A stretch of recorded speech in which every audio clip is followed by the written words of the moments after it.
శనివారము త్రయోదశి వస్తే దాన్ని శని త్రయోదశి అంటారండి. రేపు మనకు పొద్దున 8:40 వరకు త్రయోదశి ఉన్నది.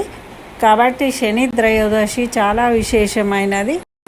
సకల గ్రహ దోష నివారణ కోసము మనము రేపు శనివారం రోజు ఉదయాన్నే సూర్యోదయానికే స్నానం చేసుకొని సూర్య నమస్కారం చేసుకొని దేవాలయానికి వెళ్ళి నవగ్రహాలకు పూజ చేసుకోవడము, లేదా హనుమత్ దేవాలయానికి వెళ్ళి చక్కగా హనుమంతుడికి 21 ప్రదక్షిణాలు చేసి హనుమాన్ చాలీసా పారాయణం చేయడము, రామనామ జపాన్ని చేయడము, ఈ విధంగా చేసినట్టయితే కనుక మనం విశేషమైన ఫలితాల వల్ల మనకున్న గ్రహ దోషాలన్నీ తొలగిపోయి మనకు అన్ని శుభాలు జరుగుతాయని మన పెద్దలు చెప్తూ ఉన్నారు. కాబట్టి ఆ విధంగా చేయండి, ఫలితాన్ని పొందండి.